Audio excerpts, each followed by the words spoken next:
Now, it is time for another CD update, and there are a few CDs, but less CDs that I collected over the past few weeks. But you know what? I thought it was time to share you my CD collection. A few CDs that I have to go through. Before I start, make sure you comment below what CDs you collected, what CDs you picked up, what vinyls you picked up, and you know what? Let's get on with it. So first off is Anaal Nathrakh, Vanitas. An absolutely fantastic album, absolutely love it. You got songs like Forging Towards the Sunset, Can't Save Me So Stop Fucking Trying. Just absolutely love that song. Feeding the Beast, the guitar riff on that, off fire and fucking bags. So damn good. Anaal Nathrakh, Vanitas I collected, and there's some more Anaal Nathrakh later on. Vanitas is definitely one of my favorite Anaal Nathrakh albums.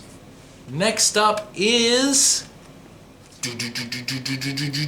Cannibal Corpse, Violence Unimagined. This is a fantastic album, one of the best in my opinion. Absolutely love this Cannibal Corpse album. Songs like Murderous Rampage, also Surround, Kill, Devour. How catchy that song is. Bound and Burned, Over Torture, and Ceremonial the Flayed. It's an absolute banging death metal record. Fucking love it. Cannibal Corpse, Violence Unimagined.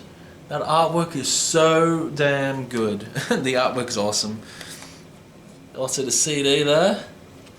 Yeah, solid album by Cannibal Corpse. Next up is a thrash metal band. A thrash metal band? What's going on? But it's one of the best thrash metal albums of the year last year. We're talking about Warbringer, Weapons of Tomorrow. I played this album again, and there are just so many great songs like Notre Dame, Defiance of Fate, Unraveling, Heart of Darkness. Just a great fucking album, really is. It does sound at times like blackened thrash. It's such an awesome album. I love the guitar work, I love the technicality, and his vocals are so damn good on this. So yeah, Warbringer, Weapons of Tomorrow. What also came in the metal box was a band called Berserks. This album was released, I would say this is probably an EP. This album was released in 2021, and you know what, it's pretty good. Now this does sound a bit like Hate Forest, it does, with the deep demonic vocals, with some really dark chainsawy guitar moments as well. Love the atmosphere on this. They call it true Seditian black metal. To me it sounds more Black and Death. It's a pretty solid EP. But yeah, got this. Next up we got Anaal Nathrakh, Passion. This is a divisive album by some. This is when they decided to change their sound a little bit. But you know what? You got Drug Fucking Abomination, then you got Post-Traumatic Stress Europhia, Locus of Damnation, Tud Hudet Udiabao. Oh, I don't know how to pronounce that, but these vocals, the guest vocalist on that, his vocals are absolutely insane on that, and I just love how different and experimental Passion is by Anaal Nathrakh. And yeah, I love the album cover, like she's getting sawed in half there. But yeah, got Passion by Anaal Nathrakh. Very hard album to actually get. Next up is Daylight Dies. Yes, I discovered this band back in Afraid I'll Be Coming, this album's called. I discovered this band back 2 years ago, and you know what? This is an incredibly heavy death doom melodic band, you could say. Love the guitar moments, the pale approach, Sunset, Hold On to Nothing, Ghosting is a pretty heavy song. Beautiful clean vocals along with just harsh aggressive death vocals, and I just absolutely love it. I love the combination of blissful moments and just heavy aggressive moments. This is a pretty heavy album, a very heavy album, and holy shit, this album takes you by surprise. I listened to it again yesterday and I said, yep, that's why I absolutely love Daylight Dies. But next up is a brand new album, critically acclaimed album as well by a lot of reviewers. Lion's Daughter. Yeah, this is a really good album. I love the synthy moments on this. This is a pretty heavily synth-based album, but The vocals are very interesting. They're sort of metalcore, you could say, and the overall instrumentals sound more like death black metal.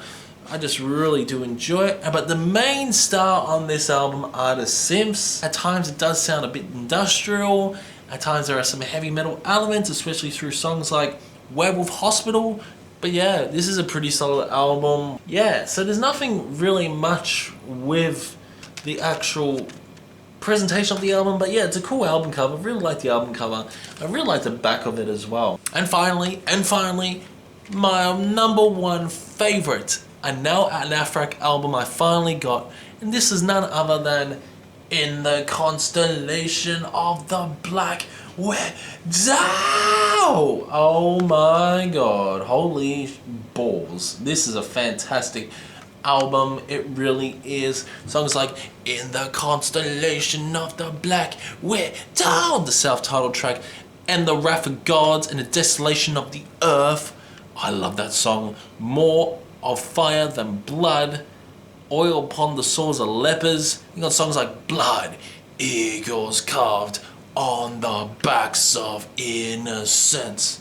These vocals on there, absolutely insane. Not to mention the riffs. Nathrakh is also so damn dark. This is Anaal Nathrakh's true black metal album right here. This album is so damn black. It's as black as black coffee. So damn intense. Such an awesome album. So yeah, these are the albums that I collected since my last video. We got Anaal Nathrakh, In the Constellations of the Black Widow. We got The Lion's Daughter, Skin Teeth. Then we got Daylight Dies, A Frail Becoming. Then we got Anaal Nathrakh, Passion. And then we got Brazask. And then we got Warbringer, Weapons of Tomorrow. And then we got Cannibal Corpse, Violence Unimagined. And we got Anaal Nathrakh, Veneta. So that's all the albums I collected this period. Comment below what you thought about this collection and let me know what albums you picked up as well. Keep the discussion going in the comments section below, and I'll see you in the next one.